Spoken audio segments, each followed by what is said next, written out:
Ma'asyiral hadirin jamaah Masjid Taqwa yang dirahmati oleh Allah, kurang lebih 14 abad tahun yang lalu ada sahabat Rasulullah Shallallahu Alaihi Wasallam. Beliau bernama Abi Dzar Al-Ghifari. Tentu kita tidak asing dengan nama-nama ini, dengan nama Abi Dzar Al-Ghifari. Jadi dalam bahasa Arab, apun itu ayah, Abi Dzar itu ayahnya Dzar, gitu ya kurang lebih. Nama aslinya itu adalah Jundun bin Junadah. Dan beliau riwayat hidupnya sebelum masuk Islam adalah seorang perampok besar yang terkenal sekali. Abi Dzar Al-Ghifari dari suku Ghifar waktu itu.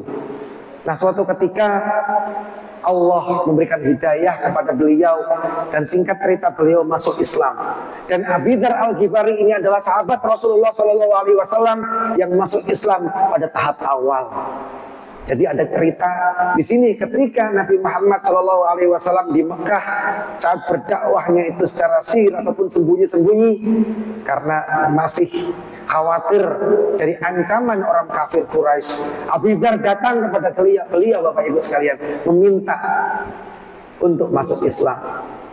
Nabi Muhammad meminta agar keislamannya itu dirahasiakan. Namun dengan keyakinan hati yang sangat tangguh ini, Abi Dzar Al-Ghifari minta secara jahar ataupun terang-terangan. Dan dampaknya, konsekuensinya setelah beliau masuk Islam, kaum kafir Quraisy menyiksa beliau, disiksa. Untungnya tidak meninggal karena setelah diteliti Abi Dzar Al-Ghifari ini adalah dari suku Ghifar, suku yang di situ adalah menjadi akses orang Mekah untuk menuju ke negeri Syam. Dan ketika Abi Dzar Al-Ghifari ini meninggal, maka tidak ada jalan, pasti sukunya akan membela. Dan disinilah Abi Dzar Al-Ghifari menjadi sahabat yang membantu dalam perkembangan ajaran Islam sejak fase-fase awal. Nabi Muhammad SAW beliau berpesan kepada beliau ada 4 pesan yang seolah-olah pesan ini hanya ditujukan kepada beliau. Namun hadis ini adalah apa yang diucapkan oleh Nabi, apa yang dilakukan oleh Nabi, bahkan apa yang disetujui oleh Nabi Muhammad SAW itu sudah menjadi hadis. Nabi Muhammad kalau diam, sukutuhu muwafaqatuhu, diamnya Nabi Muhammad ketika melihat sahabat itu mengerjakan sesuatu berarti itu disetujui ataupun direstui oleh Nabi Muhammad. Dan Abi Dzar waktu itu diberi pesan oleh beliau, ya Abu Dzar, kata Nabi Muhammad SAW, jaddidis safinah, perbaikilah perahu, fa innal bahra amik, karena sesungguhnya lautan itu teramat dalam. Pesan ini berbentuk kiasan. Pesan ini disampaikan oleh Nabi Muhammad SAW tersirat, tidak eksplisit ataupun secara langsung. Jaddidis safinah, fa innal bahra amik, perbaikilah perahu karena sesungguhnya lautan itu teramat dalam. Wa khudhiz zat fa inna safara ba'id, ambillah bekal yang cukup karena sesungguhnya safar ataupun perjalanan itu teramat jauh. Wa khaffifil himla fa innal aqabatan ka'ud, dan ringankanlah beban saat kita berada dalam sarinal aqabatan ka'ud, karena jalannya itu penuh dengan gundukan dan terjalan. Maka Nabi meminta untuk meringankan beban saat perjalanan. Wa akhlisil amal, yang keempat, maka apabila kamu beramal ikhlaslah, fa inna nakida basir, karena zat yang maha pencatat itu amatlah teliti. Ma'asyiral hadirin yang dirahmati oleh Allah, keempat pesan Nabi Muhammad SAW yang disampaikan kepada sahabat beliau yang bernama Abu Dzar ini, sekali lagi tidak secara eksplisit atau disampaikan secara tersirat. Maka tentunya di sini kita sebagai umat beliau bertanya-tanya, apakah yang dimaksud dengan jaddidis safinah fa innal bahra amik, perbaikilah perahu wahai Abu Dzar, karena sesungguhnya lautan itu teramat dalam. Jadi di sini para ulama beliau mengartikan Yang dimaksud dengan memperbaiki perahu, selalu perbaikilah iman kita. Jadidil iman, perbaikilah niat kita. Jadidil iman. Karena sekali lagi situasi dan kondisi yang menyebabkan iman ataupun niat berubah-ubah ataupun fluktuatif. Maka di situ niat menjadi sesuatu hal yang utama, Bapak Ibu sekalian. Apabila kita membuka fikih, maka kita lihat rukun-rukun ibadah itu selalu diawali dengan niat. Yang lain itu adalah gerakan-gerakan tubuh. Namun niat ini tidak ditunjukkan dengan tubuh, namun niat adalah gerakan hati, Bapak Ibu, dan selalu berada pada yang pertama. Rukun haji niat, rukun sholat niat, rukun wudu niat, rukun puasa niat. Semuanya selalu diawali dengan niat.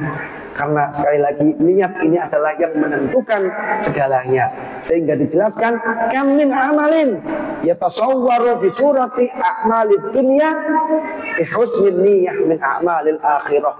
Berapa banyak amalan-amalan yang wujud nyatanya ketika dilihat oleh kasat mata seolah-olah itu adalah amalan duniawi. Namun bi husnin niyyah, dengan niat yang tulus, ibtigha mardatillah, untuk menggapai ridhonya Allah, itu menjadi amalan-amalan akhirat. Membantu tetangga, menyingkirkan mungkin beling yang ada di jalan, kemudian membantu membangun jembatan, semuanya itu terlihat kasat mata amalan-amalan duniawi. Namun bihusni niat, dengan niat yang baik, maka ketulusan hatinya tersebut menjadikan amalan duniawi ini terbawa besok saat mati menjadi amal akhirat. Namun sebaliknya, wa kam min amalin yatasawwaru bi a'malil akhirah min amalid dunya bisu'in niyyah. Berapa banyak amalan-amalan yang wujudnya kasat mata dilihat wujud itu sebagai amalan akhir, sholat, puasa, membaca Al-Quran, serta amalan-amalan ibadah mahdoh yang lain yang sudah pasti semua umat mukmin tahu kalau itu adalah amalan-amalan akhirah. Namun ternyata ibarat dompet, itu dompetnya bocor, bisu ini ya min amalid dunia, dengan niat yang kurang lurus, dengan niat yang kurang tepat, maka amalan-amalan yang wujudnya amalan akhirat tadi itu tidak ada apa-apanya, menjadi amalan duniawi belaka, banyak sekali. Maka disinilah Nabi Muhammad SAW pesan kepada beliau, ya Abu Dzar, jaddidis safinah fa innal bahra amik. Perbaikilah niat, perbaikilah perahu. Maka logikanya apabila perahu itu sebelum berangkat, sebelum berlabuh dari dermaga, tidak dicek terlebih dahulu, baik daripada endurance fisik dari perahu tersebut, mesinnya dan lain sebagainya prima atau tidak, maka karena al-bahru amik, samudra itu teramat dalam, jika terjadi apa-apa, ada gelombang, ada angin, tenggelam, maka di situ tidak dapat sampai kepada pulau yang dituju. Pun juga demikian kita, dengan niat yang salah, apapun ibadahnya, apapun amalnya, yang sebelumnya itu seharusnya menjadi amal soleh, dengan niat yang salah malah menjadi amal yang salah. Jaddidis safinah fa innal bahra amik. Sudah dipastikan kalau kita membuka kitab Arba'in Nawawi, hadis yang pertama itu adalah innamal a'malu binniyat wa innamal likulli imri'in ma nawa. Faman kanat hijratuhu ila Allah wa rasulihi fa hijratuhu ila Allah wa rasulihi. Faman kanat hijratuhu lidunya yusifuha aw imra'atin yankihuha fa hijratuhu ila ma hajara ilaihi. Sesungguhnya segala sesuatu itu tergantung pada niatnya. Wa innamal likulli imri'in ma nawa. Dan seseorang itu akan diganjar oleh Allah Subhanahu wa taala dari apa yang ia lakukan, juga tergantung kepada niatnya. Karena hadis ini disampaikan kurang lebih 100 tahun yang lalu di saat hijrah. Faman kanat hijratuhu, barang siapa yang hijrah pindah dari Mekah ke Madinah, tujuannya itu untuk dunia yusibuha, untuk mencari kepemilikan ataupun kebendaan duniawi belaka, maka yang ia dapatkan hanyalah itu. Atau apabila orang yang hijrah, pindah, yang dikejar itu adalah untuk menikahi perempuan, yang ia dapatkan hanyalah itu. Hadis ini menunjukkan yang dilakukan oleh hamba Allah itu tergantung dengan niatnya. Innamal a'malu binniyat. Betapa niat itu menduduki posisi yang sangat determinan apabila kita menjalankan amalan-amalan. Amal soleh sekali lagi dengan niat yang salah akan menjadi amal salah. Maka sudah sepatutnya di sini apabila kita melaksanakan ibadah, mari kita tata niat. Kita hadir dalam pengajian di Masjid At-Taqwa ini. Sudahkah kita menata hati dengan niat yang tepat agar setiap langkah menuju masjid ini tercatat sebagai amal yang soleh. Maka semoga semua yang kita langkahkan dari rumah ke sini, ma'asyiral hadirin, syukur-syukur kita mengajak tangga yang lain dengan niat untuk menggapai ridho Allah, untuk menambah ilmu agama agar kita semakin takarrub ataupun dekat dengan Allah Subhanahu wa taala. Itu adalah niat yang pas, maka tiada lain dan tiada bukan yang dikasih oleh Allah itu adalah amal ataupun ganjaran yang luar biasa untuk sebagai wasilah mendapatkan rahmat ataupun ridhonya kelak fi yaumil akhir. Kemudian ma'asyiral hadirin yang dirahmati oleh Allah, pesan Nabi Muhammad sallallahu alaihi wasallam yang kedua kepada Abu Dzar, setelah jaddi safina fa innal bahra amik, itu adalah wa khudhiz zat fa innas safara ba'id. Maka berbekallah karena perjalanan itu teramat panjang, teramat lama, sangat lama sekali, jauh. Maka kita diminta untuk berbekal. Artinya ma'asyiral hadirin yang dirahmati oleh Allah, kita di dunia ini bukan goal ataupun tujuan yang terakhir. Karena dunia mazru'atul akhirah. Dunia ini adalah ladang untuk menggapai akhirah.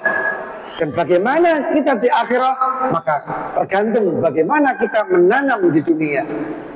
Yang kita nanam itu yang baik, maka kita akan menuai di akhirat nanti juga kebaikan kelak. Dan apabila sebaliknya di dunia kita menanam sesuatu hal yang buruk, maka sudah pasti yang kita tuai di akhirat kelak sesuatu hal yang buruk pula. Maka di sini bekal teramat penting sekali. Apabila kita berada dalam perjalanan, misal kita menuju ke Madiun, pastinya kita nggak mungkin hampa tangan kosong. Pasti membutuhkan bekal untuk membeli bensin, untuk makan, kemudian untuk stop di rest area, kemudian apabila ada pengamen mungkin kita ingin memberi, ingin berbagi. Kemudian bekal juga untuk mengecek daripada keprimaan mobil. Nanti kalau ada apa-apa di jalan mobilnya ini harus bagaimana. Maka bekal untuk mencapai Madiun ini harus cukup. Sama halnya kita dari dunia, kita baru turun dari alam rahim menuju alam dunia, dan masih banyak alam-alam lagi yang akan kita tuju, dan di situ membutuhkan bekal yang sangat banyak sekali. Dari dunia ini masih ada yang namanya alam barzah, dalam alam barzah besok kelak setelah kiamat, maka masih ada pula yang namanya yaumul ba'ats ataupun hari kebangkitan. Kita dibangkitkan oleh Allah Subhanahu wa taala, ma'asyiral hadirin. Setelah dibangkitkan, maka di situ ada yaumul mahsyar. Kita digiring daripada tempat yang sangat luas sekali, yaumul mahsyar. Dan setelah di situ masih ada juga alam-alam yang lain. Ada yaumul mizan, ada yaumul hisab. Dan di situ yang paling terakhir itu adalah di mana seseorang itu akan berlabuh, tergantung ia bagaimana di dunia. Ketika di dunia itu melakukan amal yang soleh dengan niat yang baik, maka insya Allah ia akan mendapatkan surganya Allah Subhanahu wa taala. Wa aksu min dalik, ataupun sebaliknya, apabila di dunia ini bekalnya nggak cukup, maka naudzubillah min dzalik, orang tersebut akan dijebloskan ke dalam neraka jahanam. Inilah yang disebut dengan bekal. Lantas bekalnya seperti apa Bapak Ibu sekalian? Sudah pasti bekalnya itu adalah amalan-amalan yang soleh. Amal soleh selalu erat kaitannya dengan niat yang baik. Juz'un la yatajazza, satu kesatuan yang tidak dapat terpisahkan untuk mendapatkan ridha Allah. Niat yang baik melakukan amal yang soleh, niat yang baik melakukan amal yang buruk tidak diterima. Niat yang baik melakukan amal yang soleh klop, sinkron. Niat yang tidak baik melakukan amal yang soleh juga tidak diterima. Jadi di sini pesan Rasulullah SAW itu keterkaitan satu dengan yang lain. Jadi bisafina fa innal bahra amik, perbaikilah niat kalian karena samudra itu teramat dalam, awas jangan sampai tenggelam perahunya. Perbaikilah niatnya. Kemudian wakhudizat fa inna safara ba'id, berbekallah karena sesungguhnya perjalanan itu teramat jauh sekali. Mari kita cari bekal, mengaji, membaca Al-Quran, sholat, bukan hanya cuma sekedar sholat maktubah, sholat sunnah, duha, mungkin tahiyatul masjid, mungkin tahajud, mungkin sholat sunnah, qobliyah, wa ba'diyah, dan sholat-sholat sunnah yang lain. Itu adalah bekal. Karena apabila tubuh kita sekali lagi membutuhkan nutrisi, vitamin, maka kita mendapatkannya dapat dari buah-buahan, dapat dari sayur-sayuran. Namun untuk bekal di akhirat ini tidak dapat kita dapatkan sekali lagi di apotik, Bapak Ibu sekalian. Kita mendapatkannya dari amal yang soleh diiringi dengan niat yang tulus, ibtigha'a mardatillah, untuk menggapai ridha Allah semata. Maka berbekallah ya Abu Dzar, kata Rasulullah SAW. Kemudian yang ketiga pesan Rasulullah SAW disampaikan kepada Abu Dzar, dan tentunya ini untuk kita semua. Wa khafifil himlah fa innal aqabata ka'ud. Maka tidak usah membawa bawaan yang sangat berat sehingga menjadikan perjalanan kamu nanti menjadi terganjal. Kendaraan yang semulanya bisa dipacu dengan cepat, gara-gara dengan beban yang tonasenya itu melebihi batas, maka kendaraan itu menjadi sangat berat untuk dipacu, bahkan sampai-sampai rusak. Nggak usah bazar, kata Nabi Muhammad. Fa'inal aqabata ka'ud, sudah yang dibawa itu berat, jalannya itu terjal, penuh dengan tanjakan, ada jurang, aspalnya rusak. Khafiful himlah, ringankanlah bawaan. Maka di sini artinya dunia itu sesuatu hal yang dibutuhkan. Bahkan Nabi Muhammad SAW, man arada dunya fa alaihi bil ilmi, boleh, silakan barang siapa yang menginginkan dunia, boleh silakan didapat. Dengan ilmu engkau bisa menggenggam dunia, kata beliau. Waman aradal akhirah fa alaihi bil ilmi. Apabila seseorang ingin menggapai akhirah yaitu jannah, maka dengan ilmu pula. Waman aradahuma, apabila ia ingin mendapatkan dunia, akhirat juga dapat, fa alaihi bil ilmi, maka dua-duanya itu dapat kita raih, itu juga dengan ilmu. Namun untuk kepentingan urusan dunia materialistik ini diperbolehkan, asalkan tidak berlebih-lebihan, kata beliau. Ibarat semut, Bapak Ibu sekalian, semut itu adalah binatang yang kita bisa meneliti. Setiap kali ada manis, ada madu yang tidak murni mungkin ya, kemudian ada gula, pasti di situ ada semut. Semut yang memakan gula dengan takaran yang cukup, pasti ia selamat, dapat kembali lagi ke tempatnya. Namun apabila di situ ada semut yang rakus, tamak, ia kepingin memakan semuanya, yang kita lihat semut itu kejebur di dalam gula tersebut. Semut itu terjebur ke dalam wedang tersebut ya. Begitu juga dengan dunia, maka cukup secukupnya saja. Wa khaffifil himla fa innal aqabata ka'ud. Dunia itu adalah sebagai perantara untuk menuju akhirat agar ibadah kita istiqomah, agar ibadah kita tumatinah. Apabila kita memiliki mobil, maka mobil yang kita miliki ini menjadi sababiyah ataupun wasilah perantara ibadah kita menolong hablum minan nas, agar ibadah kita ingin empati kepada sesama itu dimudahkan oleh Allah. Apabila kita memiliki uang yang lebih, maka ini menjadi perantara agar kita mudah membantu orang lain. Ma'asyiral hadirin, apabila kita memiliki rumah yang luas, maka kita jadikan keluasan rumah tersebut mungkin untuk majelis-majelis ilmu dan lain sebagainya. Maka di situ sekali lagi tidak usah terlalu dimasukkan ke dalam hati, kata Rasulullah SAW. Maaf, berapa menit lagi? 15 menit lagi. Yeah. Yeah. Kemudian yang terakhir, ma'asyiral hadirin yang dirahmati oleh Allah, pesan Nabi Muhammad kepada sahabat beliau dan menyampaikan, karena Abu Dzar ini sahabat yang sangat taat, beliau mengharamkan untuk dirinya sendiri akan harta dunia yang sangat berlebih. Jadi beliau itu melarang, ya mungkin Allah memberikan rezeki yang lebih itu melarang masuk ke dalam diri yang terlalu banyak, sehingga yang ia dapatkan waktu itu didermakan, diberikan. Jadi butuh tapi secukupnya.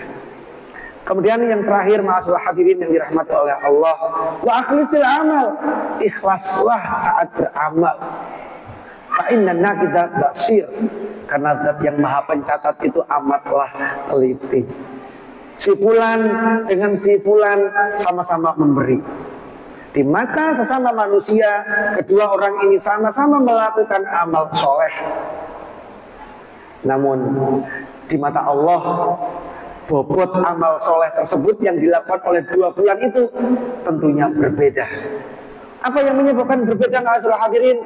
Yang menyebabkan berbeda, pertama dari faktor niat, yang kedua dari tingkat keikhlasan. Karena ikhlas ini amatlah berat, sampai beliau SAW, fa inna kita basir, dat yang maha pencatat itu teliti, Abu Dzar, hati-hati. Engkau memberi, engkau akan melepaskan sesuatu yang semula dari dirimu sudah tidak berada pada genggamanmu lagi, engkau berikan kepada seseorang. Jangan sampai itu di mata Allah percuma, nggak ada nilainya, hanya gara-gara memberinya itu dengan hati menggerutu, gerundel. Hati-hati. Wa akhlisil amal, ikhlaslah. Karena ilmu ikhlas itu, ma'asyiral hadirin, berat sekali. Ikhlas itu sekali lagi berat. Ada surat dalam Al-Quran namanya surat Al-Ikhlas, ya. Namun di dalamnya tidak ada kata-kata ikhlas sama sekali. Bismillahirrahmanirrahim. Qul huwallahu ahad. Katakan, sungguhnya Allah itu satu. Allahu Samad, Allah Maha Penyita. Lam yalid wa lam yulad. Allah tidak beranak dan tidak pula dipernahkan. Wa lam yakul lahu kufuwan ahad. Allah itu tidak ada yang dapat menyerupai Allah Subhanahu wa taala. Ini tidak ada kata-kata ikhlas sama sekali. Namun nama surat ini adalah surat Al-Ikhlas, yang mungkin kita sering menyebutnya waton surat Qul surat Qul. Ini adalah surat Al-Ikhlas, ma'asyiral hadirin. Di sini memberi pesan ikhlas itu adalah sesuatu hal yang tertanam di dalam hati, yang mengetahui itu hanya diri kita dan Allah Subhanahu wa taala saja. Maka di sini betapa akhlisil amal, ikhlaslah saat kita melakukan amal soleh yang dilakukan dengan cara tidak ikhlas, maka bobot ataupun kualitasnya di hadapan Allah Subhanahu wa taala itu, kalau sekali lagi ikhlasnya kurang, ya Allah mencatatnya kurang. Apabila ikhlasnya luar biasa, maka Allah mencatatnya sebagai amal soleh yang tamah ataupun yang sempurna, ma'asyiral hadirin yang dirahmati oleh Allah. Dan tentunya 4 pesan yang disampaikan oleh beliau SAW kepada Abu Dzar ini, untuk kita semuanya. Dan apabila kita cermati sekali lagi, apabila kita mau menguliti daripada 4 pesan tersebut, saya ulangi sekali lagi, jaditis safinah fa innal bahra amik, perbaikilah perahumu, perbaikilah niat kamu, wa khudiz zat fa innas safara ba'id, berbekallah karena sesungguhnya perjalanan itu amat jauh. Mari kita lakukan amal soleh sebanyak-banyaknya dengan niat karena Allah Subhanahu wa ta'ala. Wa khafifil himla, maka ringankanlah bawaan. Artinya dunia itu kita perlu, namun dunia yang berlebih menjadikan diri kita lalai kepada Allah Subhanahu wa ta'ala. Dan yang terakhir itu adalah wa akhlisil amal, ikhlaslah saat kita beramal untuk menggapai ridha Allah, karena zat yang maha mencatat itu teliti. Sekecil apapun yang terpeleset itu semuanya akan ditakar, akan dicatat oleh Allah Subhanahu wa ta'ala. Jadi inti dari keempat-empatnya itu adalah untuk meningkatkan takwa kita kepada Allah Subhanahu wa ta'ala, yang dalam definisinya secara bahasa takwa itu adalah takut. Wakoyati wikoyatan, takwa itu takut kepada Allah, yang mana tentunya khauf ataupun takutnya kita kepada Allah berbeda dengan takutnya dengan binatang buas. Ya, kita apabila takut dengan macan, kita semakin jauh melari, menjauh darinya lari. Namun apabila kita takut kepada Allah Subhanahu wa ta'ala, semakin dekat, semakin takut, semakin dekat. Bahkan kedekatannya itu aqrabu min hablil warid, lebih dekat daripada urat nadi. Di sini ma'asyil hadirin yang dirahmati oleh Allah.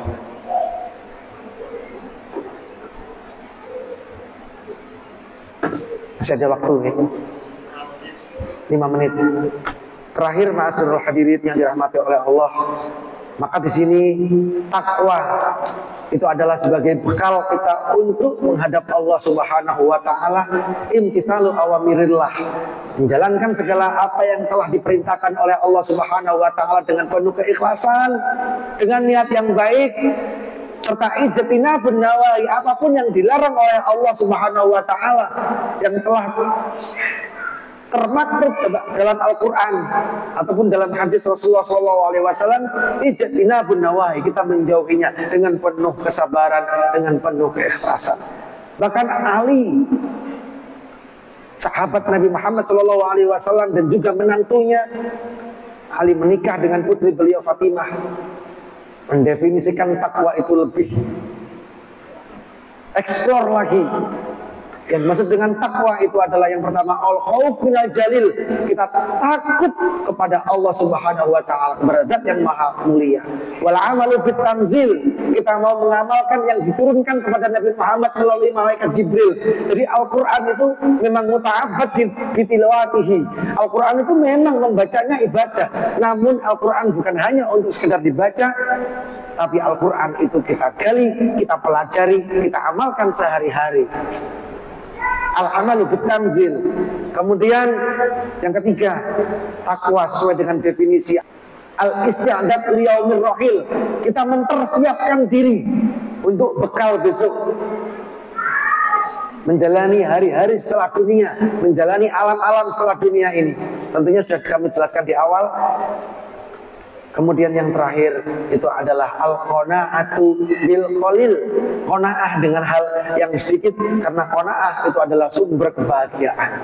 Andai kata kebahagiaan itu bisa menjawab ketika ditanya, wahai bahagia, kepada siapakah kamu akan bersemayam? Maka bahagia itu pasti akan menjawab, aku akan bersemayam kepada seseorang yang dapat menerapkan 3 hal. Yang pertama, mereka yang tidak pernah mengeluh dengan hari-hari yang telah berlalu, selalu menerima alhamdulillah, alhamdulillah. Yang kedua, aku akan menuju kepada orang yang menerima pemberian hari ini dengan mengucapkan alhamdulillah, alhamdulillah, alhamdulillah. Dan yang ketiga, aku akan berada kepada orang yang tidak pernah merisaukan hari besok itu seperti apa ya, bingung hari besok, seolah-olah Allah akan membiarkan kita. Maka di situ apabila orang dapat menerapkan 3 hal tersebut, akan merasakan kebahagiaan. Disinilah adilnya Allah. Sekali lagi, kebahagiaan itu akan berada pada kalbu seseorang, bukan karena hartanya, bukan karena pangkatnya, bukan karena apa status sosialnya, namun kebahagiaan itu akan menancap kepada orang yang bertakwa kepada Allah Subhanahu wa Ta'ala. Dan sekali lagi terakhir, mudah-mudahan kita termasuk menjadi hamba Allah yang selalu bertakwa, senantiasa menjalankan perintahnya, menjauhi larangan-larangannya, selalu menjalankan sunnah Nabi Muhammad SAW. Karena apabila kita ingin diakui sebagai umat beliau, man ahya sunnati faqad ahabbani, barang siapa yang menghidupkan sunnah-sunnahku maka sungguh ia telah mencintaiku. Man ahabbani kana ma'i fil jannah, dan barang siapa yang mencintaiku besok ia akan bersamaku di surga. Semoga kita sekali lagi ditempatkan oleh Allah Subhanahu wa Ta'ala bersama, berdampingan dengan Nabi Muhammad SAW di Jannatul Firdaus, di dalam Jannah Firdaus. Amin ya rabbal alamin. Demikian sedikit sekelumit yang dapat disampaikan. Semoga dapat kita ambil hikmahnya. Mohon maaf sekali lagi atas beberapa hal dari tutur kata yang kurang berkenan pada hati Bapak Ibu hadirin sekalian jamaah Masjid At-Taqwa, karena kebenaran itu senantiasa dari Allah Subhanahu wa Ta'ala. Karena kami sebagai insan tentunya tak luput dari kesalahan, tak luput dari dosa. Terima kasih sekali lagi. Wallahu a'lam bishawab. Wassalamualaikum warahmatullahi wabarakatuh.